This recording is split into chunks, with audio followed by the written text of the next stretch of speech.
I sat at the kitchen table, the place where Isabella had just finished reviewing her speech. She had been going over it for days, looking for any flaws but finding none. Her notes were thorough, covering all her arguments and anticipating every counterargument with prepared responses.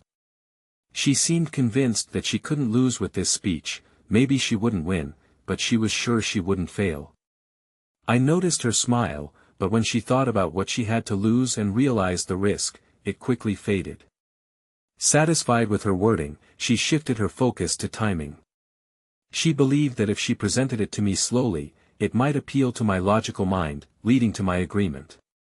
However, she also knew it would give me time to come up with counterarguments. After 18 years together, she was well aware that I often had the upper hand in logical debates. So, she dismissed the slow approach and decided on shock and awe. Hit me hard and fast, securing my agreement before I could think it through. Was my agreement critical? Absolutely. Without it, nothing would progress. That was the risk-free part. I watched as Isabella nervously stood up and busied herself in the kitchen, trying to distract herself from the pain she was about to inflict on me. She seemed to think I deserved it, but I couldn't understand why. She justified her actions by blaming me for backing her into a corner. So, in her mind, it was my fault. I glanced around the kitchen, trying to remember the last time Isabella had been there alone on a weekday. It had been at least 6 months before that. She was always the first to arrive home and welcome the kids back from school. What had changed? Ethan, her new boss, had been transferred from another office 7 months ago. Initially, their relationship was purely professional, but things shifted when he asked her to stay late one day and then treated her to dinner as a thank you. They discovered they had many shared interests, despite him being 8 years younger. Their mutual love for the arts, movies, and fashion deepened their connection. Gradually, his compliments on her work and appearance increased, making her feel flattered but also worried about aging. Their after-hours interactions became regular, evolving from work discussions to casual conversations over coffee. Within a month, they dropped all pretense of work and spent evenings together. Soon, his loneliness and dislike for dining alone led her to skip family dinners to join him at restaurants more frequently. By the 3rd month, their outings included movies and shows, even on weekends. To justify her absence, she claimed there was a potential promotion on the horizon, and she needed to put in extra hours. Though she felt a pang of guilt for this lie, I fully supported her new ambition, despite knowing it wasn't right for a married woman to act this way. After 17 years of selflessly being a mother, she felt entitled to some time for herself with Ethan. She felt appreciated in a different way while my appreciation had become routine. Ethan's attention made her feel valued in a new way. I took on more responsibilities at home, finding renewed purpose. I voiced concerns about our youngest, only 13, being left alone, but when Isabella snapped at me to reduce my hours if I wasn't comfortable, I complied without further complaint. The next day, I left for work early. That evening, I was home early, helping the kids with homework and cooking dinner. With a tremor in her voice, Isabella thanked me for supporting her career as her weekend work began. I stepped up again, entertaining the kids rather than seeing it as a burden. I relished it, reconnecting with the children. Our 17-year-old son even sacrificed time with friends to join me and his siblings on outings. 3 months ago, Isabella's relationship with Ethan had been strictly professional. However, one Saturday after lunch, Ethan suggested booking a hotel room for the afternoon. At first, she laughed it off, thinking it was a joke, but when she realized he was serious, it unsettled her. Hastily, she made excuses and brushed it off, but inwardly, she cursed him for jeopardizing their friendship. She knew she wouldn't betray me. The following Monday, Ethan treated her with distant professionalism, leaving Isabella longing for his presence. The absence of their interactions, lunches, and compliments weighed heavily on her. Despite her efforts to linger after work, she realized that his recognition of her professional and personal strength had become crucial to her self-esteem. Though I was attentive and complimentary, it didn't carry the same weight. Two incidents that week should have been red flags. First, on Wednesday, she returned home to find dinner only half prepared, with me asking her to finish it while I fetched our eldest from soccer practice.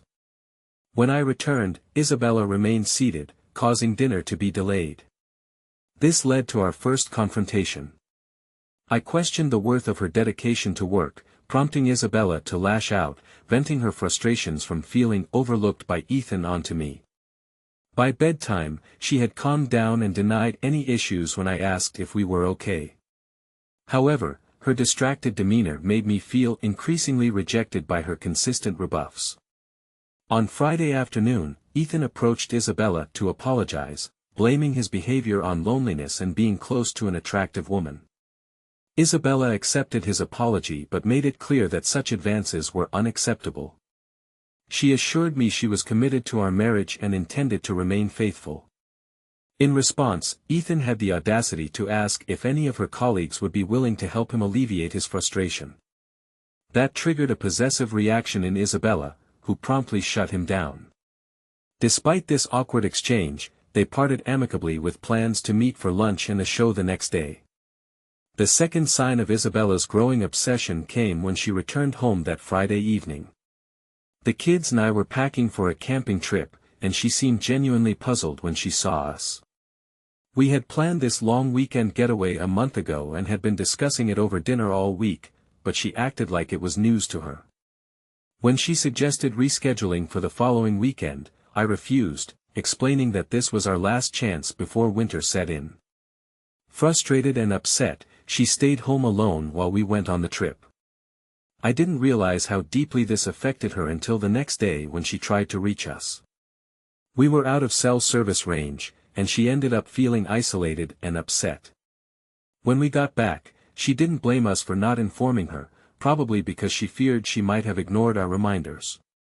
That night, she turned down intimacy, saying she needed to be fresh for work. I suggested her ambition was driving a wedge between us, but she snapped back, refocusing on her plans with Ethan. One night before 3 a.m., Isabella woke up, seemingly realizing the harm her actions were causing to our marriage and family. The thought of me leaving and her raising the kids alone clearly scared her. Determined to cool things off with Ethan, she snuggled closer to me for comfort. Though tempted to initiate intimacy, she refrained, considering my early wake-up time. Sensing her need for closeness, I hugged her warmly.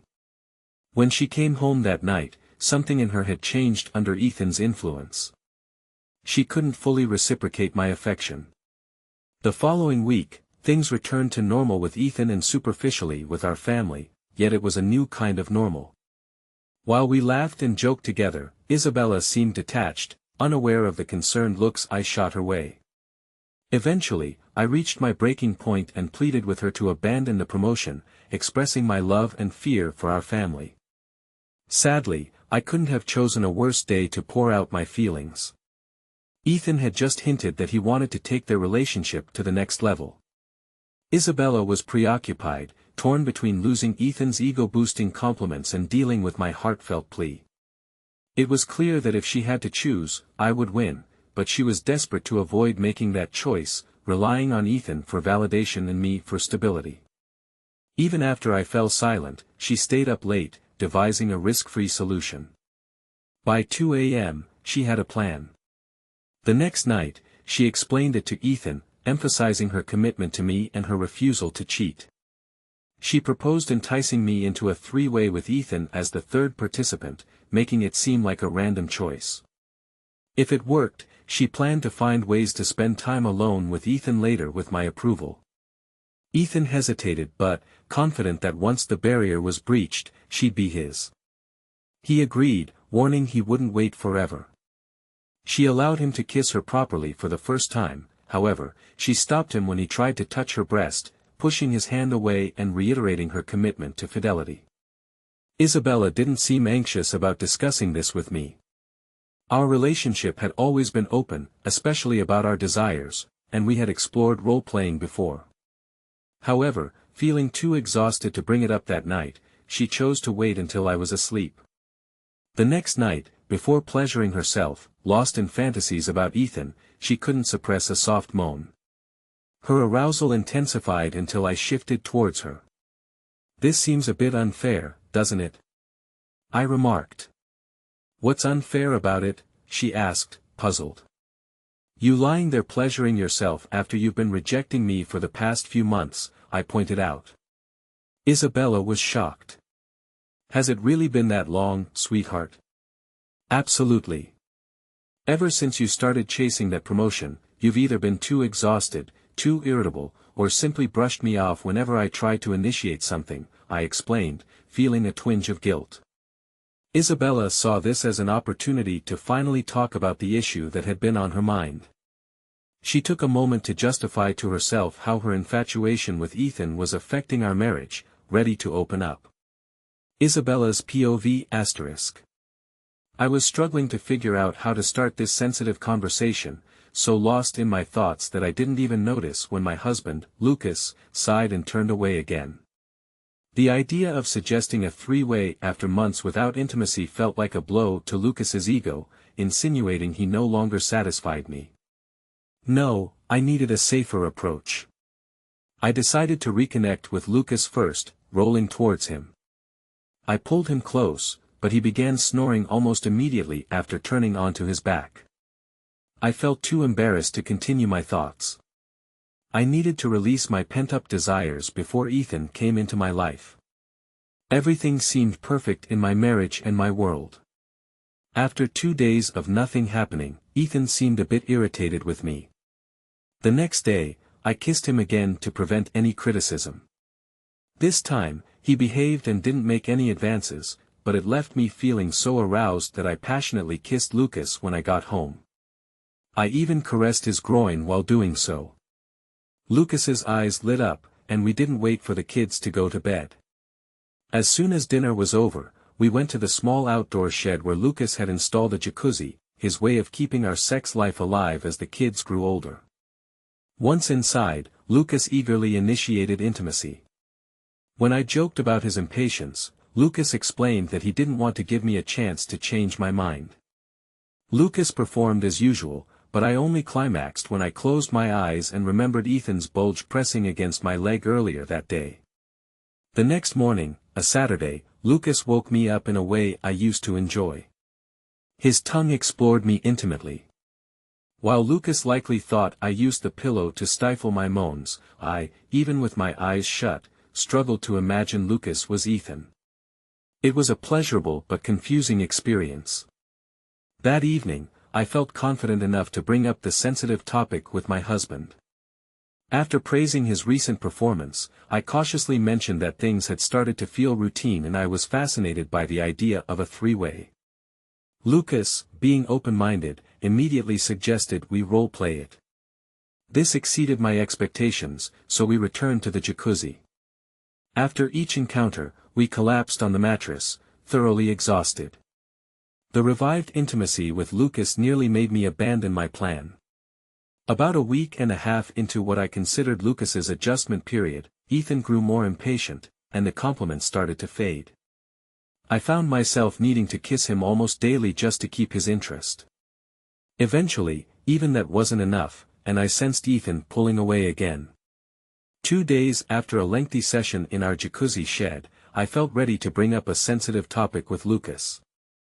I had been building up the courage to discuss our sexual adventures and what I envisioned for our future. However, before I could bring it up, Lucas started the conversation. "Sweetheart, the past few weeks have been amazing. I found it incredibly arousing to have our guests join us in our intimacy. How do you see this fitting into our roleplay?" Lucas asked, full of anticipation. I was shocked, realizing there had been a major misunderstanding. "What? You think I want a three-way with another woman?" I responded, bewildered.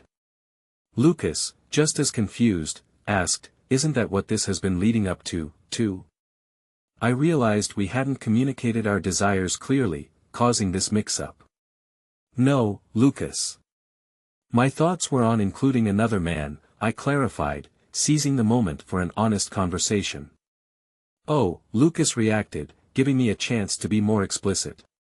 Listen, honey. I've been really excited these past few weeks.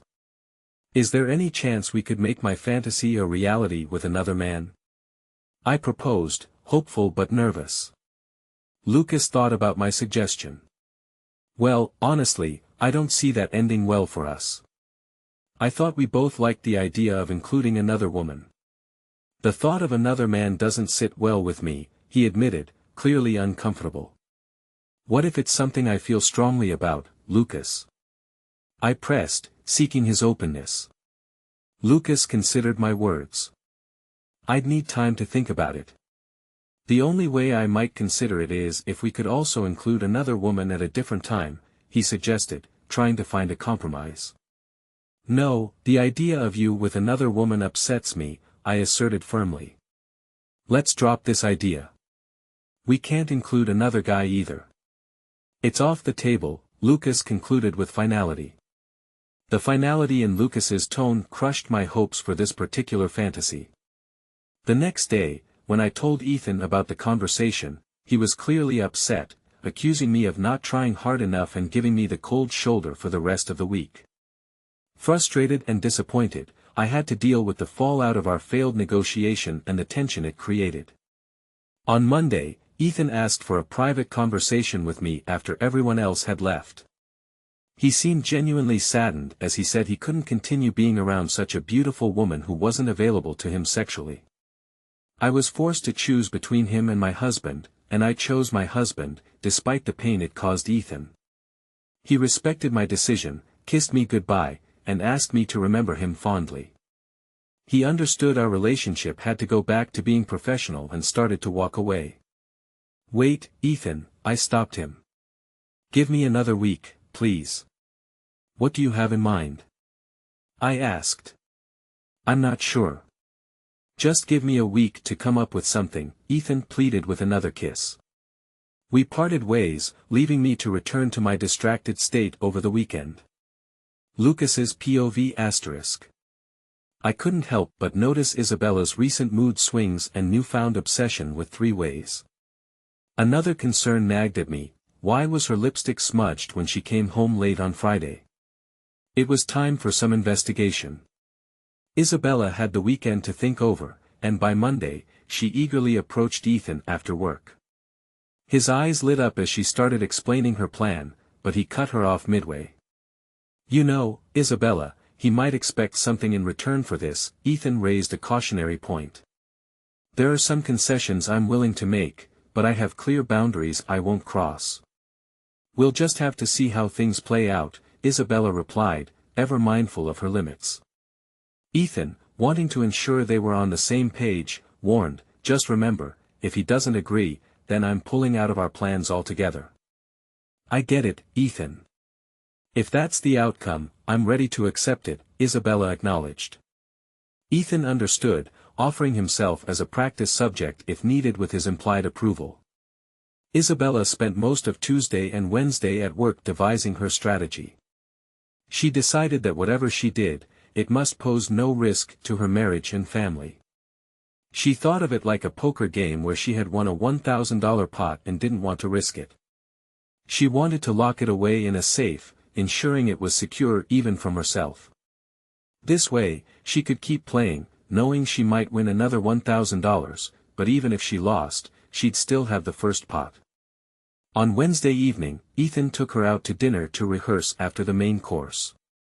He told her to give it her best shot. Well, Ethan, I've decided to go at him strong and fast tomorrow night. I'll start by expressing my deep love for him and how much I cherish our children. You know, mentioning their future milestones like graduations, weddings, and grandkid christenings. Then, I'll bring up our retirement plans, Isabella explained. Ethan's mind began to drift. He noticed how women often led with emotional rhetoric, a tactic that might sway another woman but often missed the mark with men who lean towards rationality over emotion. Are you paying attention, Ethan? Isabella's voice snapped him back. Of course, Isabella, Ethan replied, refocusing. After that, I'll remind him that I offered him a chance to join in on harmless fun, which he declined. I'll tell him that he's left me with no choice but to seek affection elsewhere, starting with a rendezvous on Friday night. Before he can process this, I'll stress that it's purely physical, just a bit of emotional enjoyment. I apologize, Ethan. I might need to stretch the truth a bit there. If he truly loves me, he'll allow it. I estimate I have about a 70 to 30 chance of him agreeing on the spot.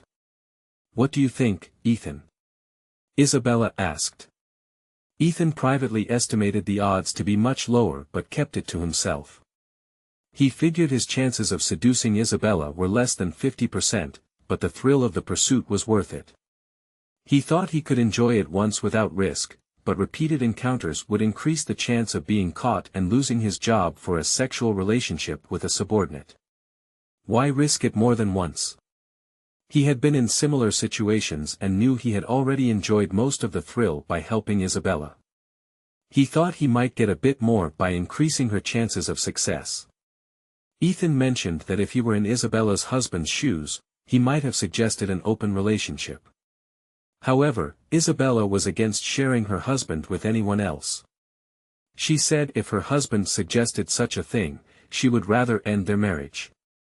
Ethan then suggested Isabella had a way to stop her husband from making any unwanted moves by threatening divorce and the possibility of him not seeing the kids much if they split up. However, Isabella didn't like using such threats, even as a bluff. Ethan tried to convince Isabella to stand up for herself, arguing that her husband was to blame for not agreeing to her suggestions. He held her hands, looked into her eyes, and told her she deserved to find happiness after years of putting her family first. Isabella started to think Ethan had a point but made it clear everything depended on Lucas being okay with the plan. If she thought Lucas wasn't on board, she'd back out. Ethan assured Isabella it was a situation where they couldn't lose, though he doubted the reality of Isabella's hopes. As they waited for dessert, Isabella jotted down some thoughts for her plan. After they finished eating, Ethan walked her to her car, and they said goodnight with a kiss. This wrapped up their discussion on navigating their complicated situation, focusing on their desires and the boundaries they were willing to cross. When Ethan gently held her, she didn't resist. Instead, she moved closer to him. She could feel his reaction through his clothing, which almost overwhelmed her. Ethan briefly considered taking things further but decided to keep things playful. All right, love. I'll book us a room for Friday night. Or can we go to your place? I've never seen it, Ethan said with curiosity and excitement. No way, she replied with a laugh, the playful tone clear. The walls are too thin, and you'll be screaming too much. I can assure you of that. On trembling legs, Isabella went home to her family. She was more distracted than usual. At one point, she realized she was alone, and everyone had gone to bed. The next day, Isabella slept in and only woke up just in time to see the kids off. She reminded them that Lucas's parents were picking them up for a sleepover and made sure they had everything they needed. She had arranged the day off and called Ethan multiple times to keep her courage up. Isabella knew her biggest weakness was her inability to lie convincingly. She practiced saying no in front of the mirror, preparing for the inevitable question from Lucas, did she already have someone in mind? She planned to say she intended to go out and allow herself to be seduced. Anything else would invite uncomfortable questions. Isabella convinced herself that by staying cool, calm, and collected, she could pull this off. That evening, she sat at the kitchen table, waiting to confront Lucas, who was due any minute. It was Thursday night, 24 hours before the big event.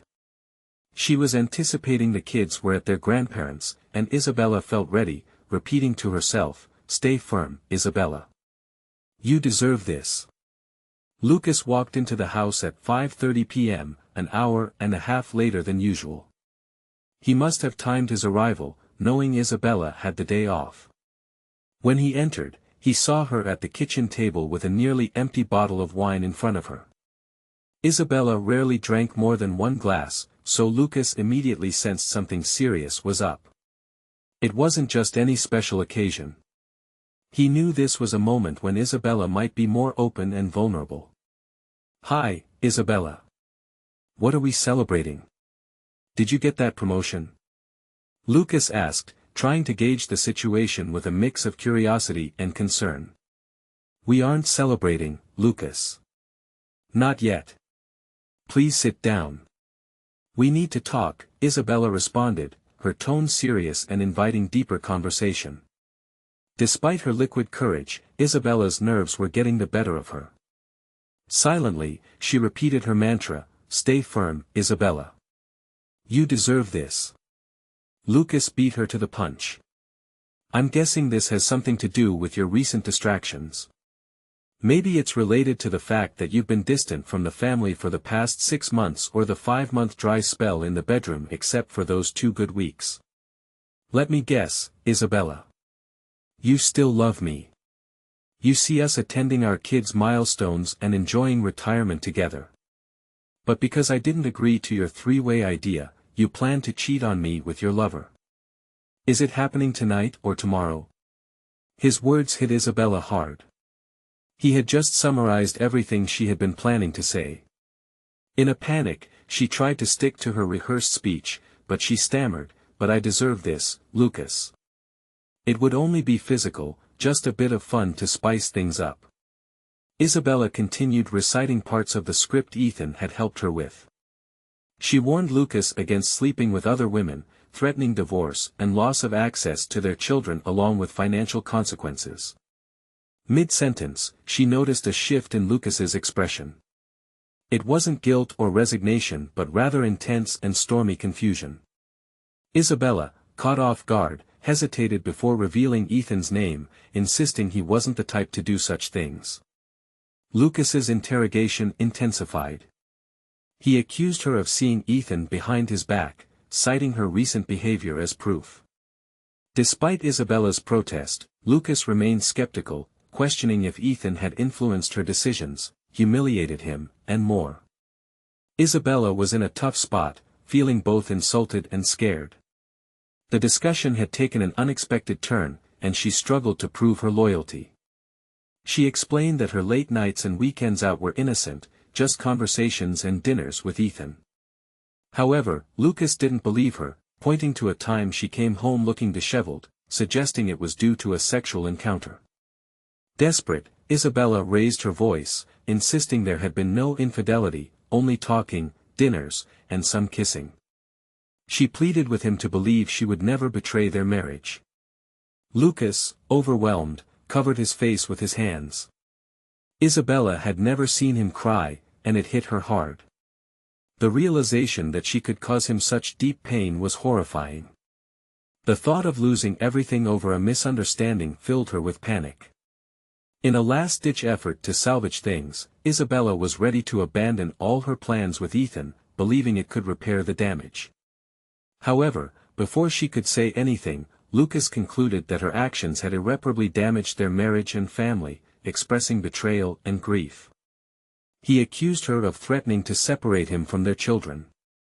As Lucas walked out the door, his words carried a finality that paralyzed Isabella.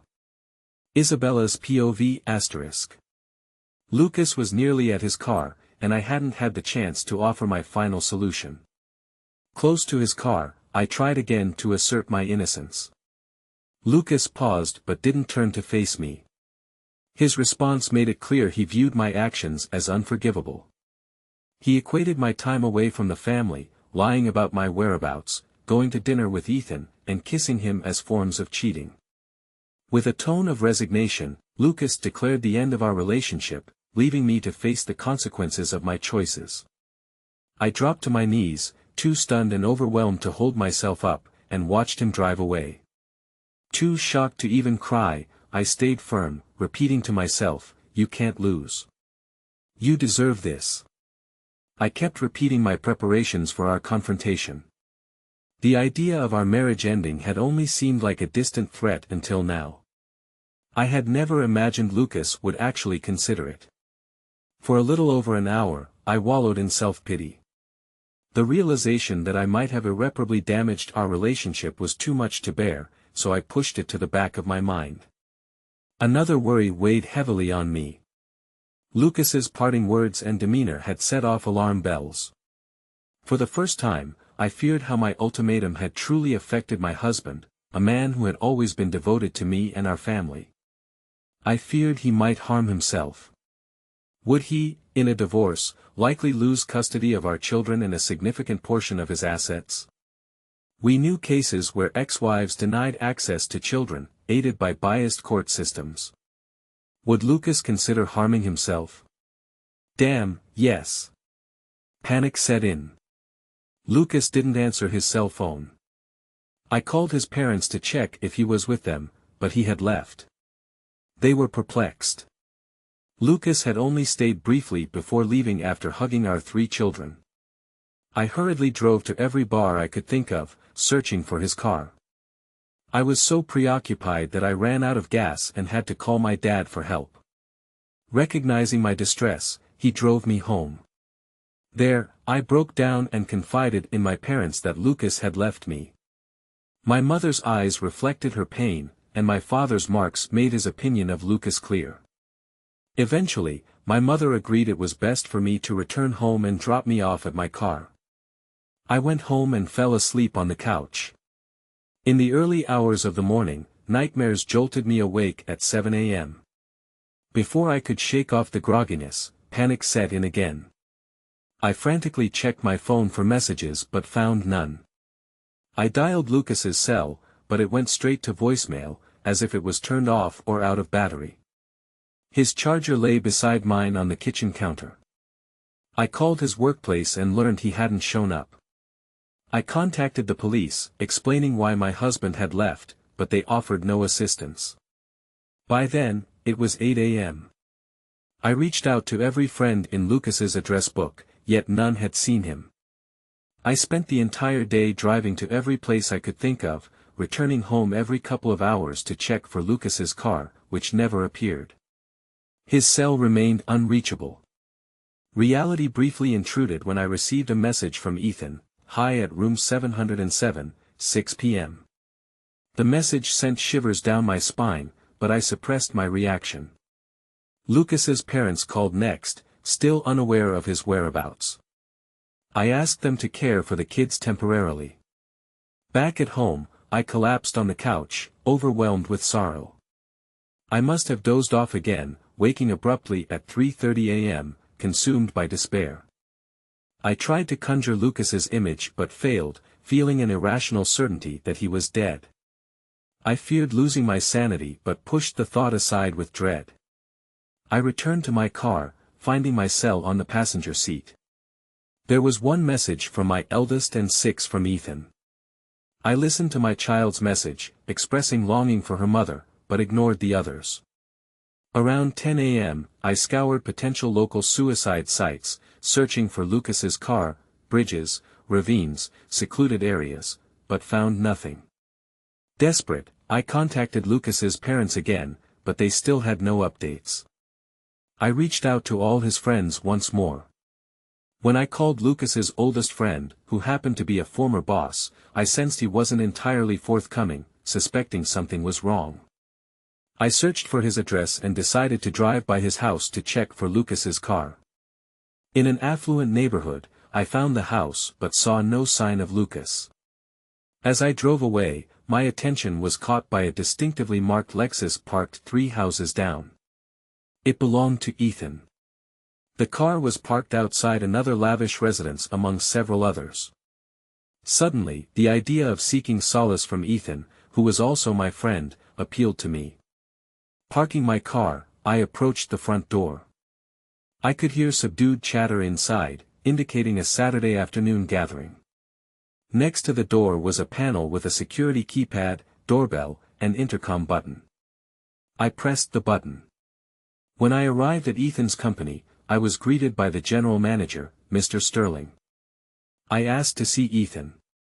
Mr. Sterling, recognizing me, invited me inside, but conscious of my messy appearance, I preferred to wait outside. Mr. Sterling agreed to fetch Ethan. Shortly after, Ethan came out to meet me. He quickly ensured we were alone before embracing me, kissing me, and then holding me close against the wall. Overwhelmed by my emotions, I sought comfort in Ethan's arms, moving from a kiss to a tight hug. Ethan was eager to understand what had happened the night before, prompting me to share my distressing encounter with Lucas, who had accused me of infidelity and seemed to know about my plans with Ethan. This led to fears that Lucas might have done something drastic due to his disappearance. Our intense moment was abruptly interrupted by an angry woman bursting out, accusing Ethan of betrayal and lamenting their move to escape similar issues, suggesting a history of problems. Acting on impulse, I stepped in to prevent any potential harm, positioning myself between Ethan and the irate woman. The enraged woman, seeing me as an easy target, swung around and delivered a powerful backhand that sent me crashing into the wall. The impact caused me to accidentally press the intercom button, and I let out a cry of pain. Stunned, I slumped to the ground while the furious woman continued her assault on Ethan. The chaos escalated until the company's boss intervened, gently but firmly restraining Ethan's wife and chastising her for the violent outburst. After briefly addressing the situation, the boss instructed Ethan and me to meet with him in his office on Monday at 9 a.m. With that, he led Ethan's wife back inside, leaving Ethan emotionally shattered. He rushed to his car and drove off, leaving me dazed and overwhelmed by the ordeal. Feeling utterly distraught, I managed to pull myself together and went home. I called my mom, who convinced my dad to pick me up and take me to their house. I spent the night crying and slept most of the next day, only to wake up and cry again. On Monday, the general manager of my company discussed the situation with the HR manager. They couldn't take action until they heard my side of the story and agreed not to fire Ethan until his wife decided what she wanted to do. The boss knew Ethan's wife had taken the kids and gone to her mother's house. They decided to give me until the end of the day tomorrow to contact them before considering ending my contract.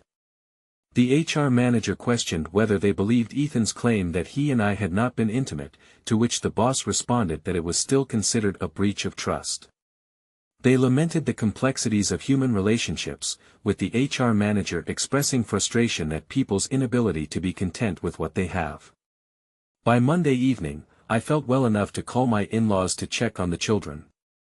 I believed I could face seeing the kids but dreaded facing Lucas's parents, fearing they blamed me for Lucas's disappearance.